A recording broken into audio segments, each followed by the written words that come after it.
আল্লাহর নবী জনাবে মুহাম্মদুর রাসূলুল্লাহ সাল্লাল্লাহু আলাইহি ওয়াসাল্লামের একটা পবিত্র অভ্যাস ছিল, পবিত্র একটা স্বভাব ছিল, চরিত্র ছিল। প্রত্যেকটা মানুষেরই একটা না একটা অভ্যাস আছে, প্রত্যেকটা মানুষেরই একটা অভ্যাস আছে, একটা করে স্বভাব আছে, চরিত্র আছে। প্রত্যেকটা মানুষের কারো বিড়ি খাওয়া অভ্যাস, কারো নেশা করা অভ্যাস, কারো চুরি করা অভ্যাস, কারো ডাকাতি করা অভ্যাস। কিন্তু আমাদের নবী, প্যারা নবী হযরত মুহাম্মদ মুস্তাফা সাল্লাল্লাহু আলাইহি ওয়াসাল্লামের একটা সুন্দর অভ্যাস ছিল, পবিত্র একটা অভ্যাস ছিল। যে অভ্যাসটি হলো আল্লাহর নবী জনাবে মুহাম্মদুর রাসূলুল্লাহ সাল্লাল্লাহু আলাইহি ওয়াসাল্লাম প্রত্যেকদিন ফজরের নামাজ শেষ করতেন, ডানে বামে সালাম ফিরাতেন। সালাম ফিরানোর পর তিনি সাহাবীদের দিকে মুখ করে বসতেন। সাহাবীদের দিকে মুখ করে বসার পর সাহাবীদেরকে উদ্দেশ্য করে বলতেন, ও আমার সাহাবীরা, তোমরা আজকে রাতের বেলা কে কি স্বপ্ন দেখেছো আমাকে বলো, তোমাদের স্বপ্নের কথা আমাকে খুলে বলো, আমি তোমাদের স্বপ্নের তাবির করে দিব, স্বপ্নের ব্যাখ্যা করে দিব, তোমরা বলো। এমন তো অবস্থায় আল্লাহর রাসূল জনাবে মুহাম্মদুর রাসূলুল্লাহ সাল্লাল্লাহু আলাইহি ওয়াসাল্লামের কথাগুলো শুনে সাহাবীরা ডাক দিয়ে বলল, ইয়া রাসূলুল্লাহ, ইয়া হাবিবাল্লাহ, আজকে রাতের বেলা তো আমরা কোন সাহাবী স্বপ্ন দেখি নাই, কোন সাহাবী আমরা কোন স্বপ্ন দেখি নাই। আগে যেই দিনগুলো গিয়েছে, আগে যেই রাতগুলো গিয়েছে, এই রাতগুলোতে আমরা প্রত্যেকদিন একটা না একটা স্বপ্ন দেখতাম, কিন্তু আজকে রাতে আমরা কেউ স্বপ্ন দেখি নাই। সুবহানাল্লাহ, সুবহানাল্লাহ। প্রত্যেকদিন স্বপ্ন দেখতাম, কিন্তু আজকে স্বপ্ন দেখি নাই। তার কারণ আল্লাহ আমাদেরকে মনে হয় স্বপ্ন দেখাই নাই। আল্লাহর নবী জনাবে মুহাম্মদুর রাসূলুল্লাহ সাল্লাল্লাহু আলাইহি ওয়াসাল্লাম ডাক দিয়ে বলে, ও আমার সাহাবীরা, শোনো শোনো, তোমরা আজকে স্বপ্ন দেখো নাই, কিন্তু আজকে আমি বিশাল বড় একটা স্বপ্ন দেখেছি, অনেক বড় একটা স্বপ্ন দেখেছি। যে স্বপ্নের কথা আমি তোমাদের কাছে আজকে বলতে চাই, তোমরা কি শুনবে না? সাহাবীরা ডাক দিয়ে বলে, ইয়া রাসূলুল্লাহ, ইয়া হাবিবাল্লাহ, আপনি কি স্বপ্ন দেখেছেন আমাদের কাছে বলুন, আমাদের কাছে শেয়ার করুন। যদি সেখান থেকে আমরা কিছু জ্ঞান অর্জন করতে পারি, যদি সেখান থেকে আমরা কিছু ইলম হাসিল করতে পারি, ইলম অর্জন করতে পারি, তাহলে তো আমাদের উপকার হয়, তাহলে তো আমাদের ভালো হয়।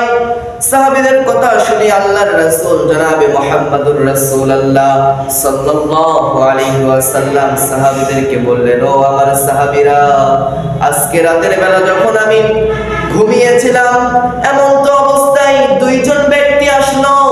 দুইজন ব্যক্তি আসার পরে আমাকে দুই পার থেকে দুইজনে ধরে আমাকে উঠায় নিয়ে গেল। যাবার পর এমন একটা জায়গায় নিয়ে গেল, অচেনা একটা জায়গা, যেই জায়গাতে আমি কোনোদিন যাই নাই, যেই জায়গা আমি চিনি না, এমন একটা জায়গাতে আমাকে নিয়ে যাওয়া হলো। যাবার পরে আমি দেখতে পেলাম একটা মানুষ বসে আছে আর একটা মানুষ দাঁড়িয়ে আছে। দাঁড়িয়ে আছে যেই মানুষটা, এই মানুষের হাতে একটা লোহার কাঁচি ছিল, লোহার একটা কাঁচি ছিল, যে কাঁচিতে আগুন দাউ দাউ করে জ্বলতেছিল। এই কাঁচি দিয়ে বসে থাকা মানুষটার গাল চির রাহা হে, উর্দু ভাষায় যদি বলা হয় গাল চির রাহা হে, একটা গাল চেরা হচ্ছে আর একটা গাল ভালো হয়ে যাচ্ছে। কোরআনের ভাষায় যদি বলতে চাই, আল্লাহ রাব্বুল আলামিন বলেন, লা ইয়ামুতু ফিহা ওয়া লা ইয়াহইয়া। আল্লাহ রাব্বুল আলামিন এই আয়াতের মধ্যে বলেন, জাহান্নামের আযাব এমন একটা আযাব, যে আযাব কিন্তু কোনোদিন শেষ হয় না, যে আযাবটা সব সময় হতেই থাকে, সব সময় চলমান থাকে।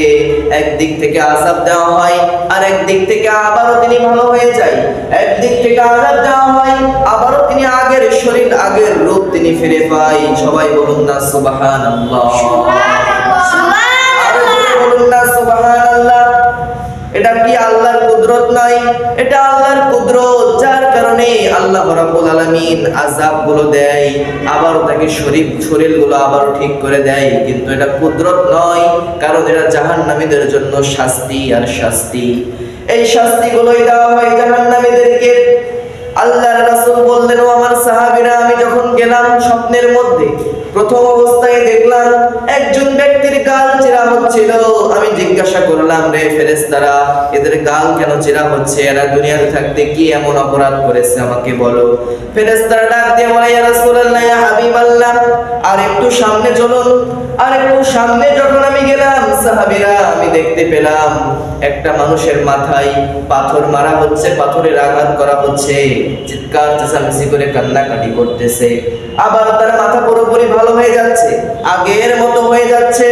তারপর আবারও তাকে পাথর মারা হচ্ছে, এমন করে তাকে শাস্তি দিতে হচ্ছে, শাস্তি দিতেই আছে, তার শাস্তি ফোরাই না। আমি জিজ্ঞাসা করলাম, রে ফেরেশতারা, এই লোকটাকে কি জন্য শাস্তি দেওয়া হচ্ছে?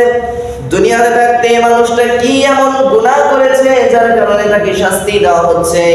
ফেরেশতারা আমাকে ডাক দিয়ে বলল, ইয়া রাসূলুল্লাহ, ইয়া হাবিবাল্লাহ, আমি আপনাকে বলবো আরেকটু সামনে চলুন। আরেকটু সামনে যাবার পর দেখা গেল একটা গর্তের মধ্যে দাও দাও করে আগুন জ্বলতেছে। আর সেই আগুনের মধ্যে দুনিয়াতে থাকা অনেক নর নারী, যুবক যুবতীরা হাউমাউ করে চিৎকার চেঁচামেচি করে কান্নাকাটি করতেছে। দেখা যাচ্ছে কারো চোখের মুঠি ধরে কুরআন দেওয়া হচ্ছে। অনেক যুবক যুবতীগুলো সেই জাহান্নামের মধ্যে আছে। এমন তো অবস্থায় আমি আবারও ফেরেশতাদেরকে জিজ্ঞাসা করলাম, রে ফেরেশতারা, এই দুনিয়াতে থাকতে এরা কি এমন অপরাধ করেছে যার কারণে তাদেরকে এত শাস্তি দেওয়া হচ্ছে? তখন ফেরেশতারা আমাকে একটা একটা করে পয়েন্ট শোনাতে লাগলো। প্রথম নাম্বার পয়েন্ট আমাকে শোনালো, যেই ব্যক্তির গাল চেরা হচ্ছিল সেই ব্যক্তি দুনিয়াতে থাকতে পাপ করেছে। সেই ব্যক্তি পাপ করেছে, তিনি দুনিয়াতে থাকতে মিথ্যা কথা বলতো। বলুন নাউজুবিল্লাহ, নাউজুবিল্লাহ। তিনি দুনিয়াতে থাকা অবস্থায় মিথ্যা কথা বলতো। মিথ্যা, তিনি একটা কথা মিথ্যা বলতো, এই মিথ্যাটা ছড়াতে ছড়াতে তিনি বিশাল আকারের মিথ্যা কথা বলতো। যে মিথ্যা কথা বলার কারণে অনেক মানুষের জীবন চলে যেত, অনেক মানুষের ক্ষতি হয়ে যেত। এই জন্য তাকে এই শাস্তিটা দেওয়া হচ্ছিল। দুই নম্বর, যে মানুষটার মাথার মধ্যে পাথর দিয়ে আঘাত করা হচ্ছিল, যে মানুষটার মাথার মধ্যে পাথর মারা হচ্ছিল, এই মানুষটা দুনিয়াতে থাকা অবস্থায় অনেক বড় আলেম ছিল, অনেক বড় জ্ঞানী ছিল, কোরআনের হাফেজ ছিল, হাদিসের হাফেজ ছিল, কিন্তু মানুষকে কখনো কোরআনের দাওয়াত দেয় নাই, মানুষকে কখনো হাদিসের দাওয়াত দেয় নাই। তিনি নিজেও আমল করে নাই, তিনি নিজেও নামাজ পড়ে নাই, কিন্তু সে জানতো যে নামাজ পড়া লাগবে, সে জানতো যে কোরআন পড়া লাগবে, কিন্তু জানা অবস্থায়, জানার পরেও তিনি আমল করে নাই। তিনি সব সময় গুনাহের কাছে লিপ্ত ছিল, যার কারণে তাকে আজকে এরকম করে শাস্তি দেওয়া হচ্ছে। বলুন নাউজুবিল্লাহ, নাউজুবিল্লাহ। তিন নাম্বার, যেই আগুন দাও দাও করে জ্বলছিল, এই গর্তের মধ্যে হাজারো যুবক যুবতীগুলো হাউমাউ করে চিৎকার চেঁচামেচি করে কান্নাকাটি করছিল। এই যুবকদের কি জন্য জাহান্নামের মধ্যে নিক্ষেপ করা হয়েছে? এমন তো অবস্থায় ফেরেশতারা ডাক দিয়ে বলে, ইয়া রাসূলুল্লাহ, ইয়া হাবিবাল্লাহ, এই যুবক যুবতীগুলো দুনিয়াতে থাকা অবস্থায় তারা জেনাকার ছিল, তারা জেনা করত, যার কারণে আজকে তাদেরকে জাহান্নামের মধ্যে এরকম ভাবে দাও দাও করে জ্বালানো হচ্ছে, জাহান্নামের লেলিহান শিখায় তাদেরকে জ্বালানো হচ্ছে। এমন তো অবস্থায় আল্লাহর রাসূল এই কথাগুলো সাহাবীদের মাঝখানে বলল। এর থেকে আমরা এটাই শিক্ষা নেব, এই স্বপ্ন থেকে, আল্লাহর নবীর এই পবিত্র স্বপ্ন থেকে আমরা এটাই শিক্ষা নেব যে আমরা কোনোদিন আর মিথ্যা কথা বলবো না, আমরা কোনোদিন আলেম হওয়ার পর জালেমের মতো কাজ করব না, আমরা সব সময় সুতি সমস্ত অবস্থায় থাকবো, নারীদেরকে আমরা পর্দায় রাখবো, নিজেরাও পর্দায় থাকবো। এটাই হচ্ছে আমাদের নিয়ম কানুন, এটাই হচ্ছে আল্লাহর বিধান, কোরআনের বিধান। এই আল্লাহর বিধান, কোরআনের বিধান যদি আপনি আমি মেনে চলতে পারি, তবেই আল্লাহ আপনাকে আমাকে জান্নাতের সুখময় জায়গা করে দিবে, আরশের নিচে জায়গা করে দিবে। আল্লাহ রাব্বুল আলামিন আমাদের সকলকে বোঝার তৌফিক দান করুক এবং কোরআন এবং হাদিসের সহিহ বুঝ আমাকে আপনাকে সবাইকে দান করুক। সকলেই বলছি আল্লাহুম্মা আমিন। আল্লাহ